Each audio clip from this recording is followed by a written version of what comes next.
Why can't you stop replaying the conversation? You already said what you had to say. It's over, right?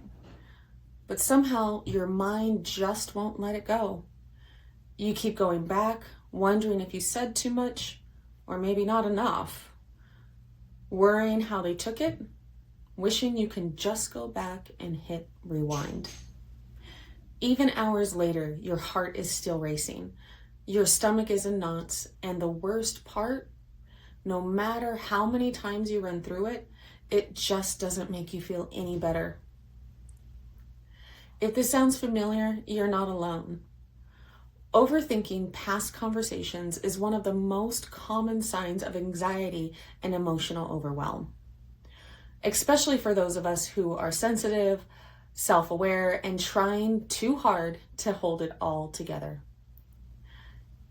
Here's what you're going to learn about in this video: why your brain replays conversations and what it's really trying to do, the emotional and physical cost of rumination on what you said or maybe what you didn't say, and simple proven tools to finally stop the mental loop and move on with confidence. By the end, you'll have a clear mind and real tools you can use right away.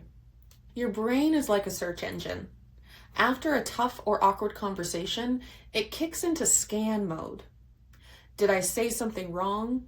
Did they misunderstand me? What if they think that I'm mad? Or what if they're mad?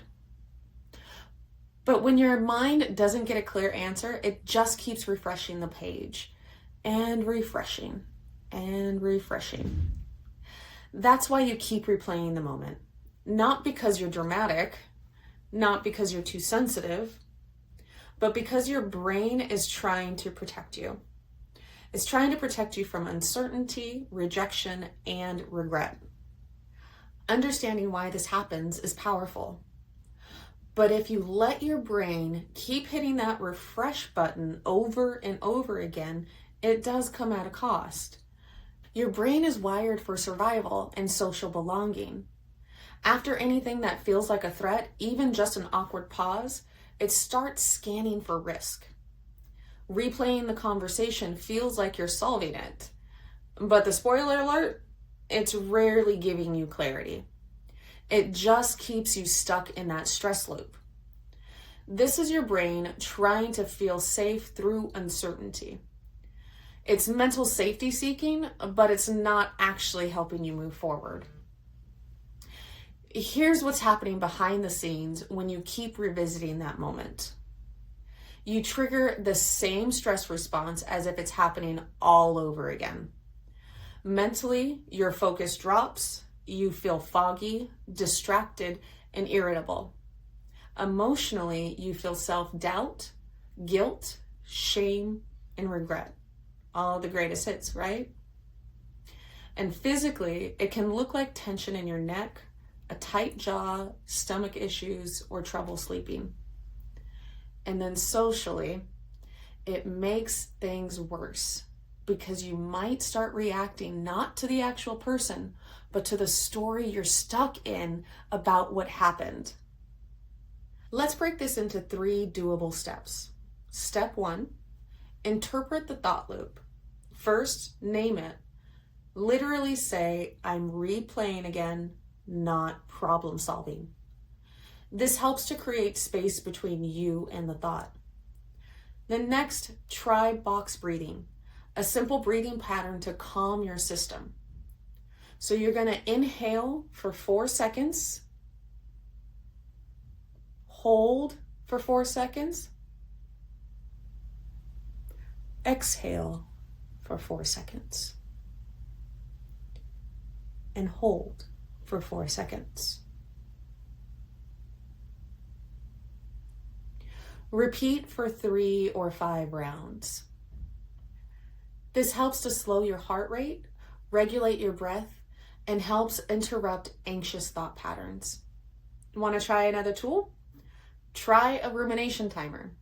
Give yourself 10 minutes to reflect, then let it go and move on. You're allowed to feel, but you're not required to dwell. And step 2, challenge the narrative. Ask yourself, What is the story that I'm telling myself right now? Then try the simple CBT technique. What's the evidence that is actually true? What's another way that you can view this? Another helpful idea is to journal what you wish you had said. So write it all out, unfiltered. Then close that journal.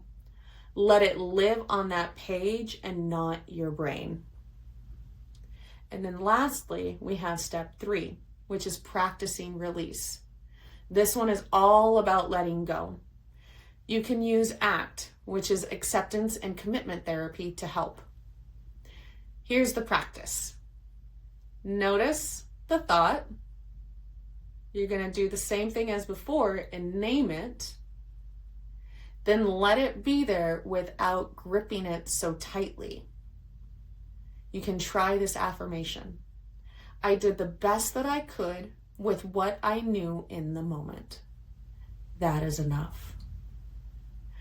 To help your body come back to the present, try naming 3 objects, 3 colors, and 3 textures.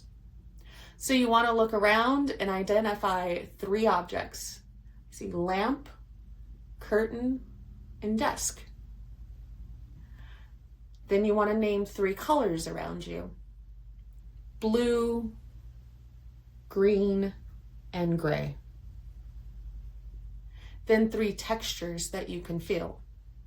So I can feel my couch, my chair, my shirt, and this plant. This engages both your mind and body. It's a quick redirect from emotional spirals into the tangible physical world.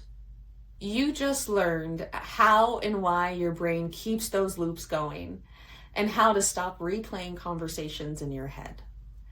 But what about before the conversation? Because here's the thing, many people over-rehearse too. They play out the whole thing in their mind before it even happens. That can make you feel really anxious, more avoidant, or like you're walking into the conversation already exhausted. So if you want to learn to be more confident before the conversation even starts, follow and subscribe for more tips and tools in mental health. You don't want to miss what's coming up.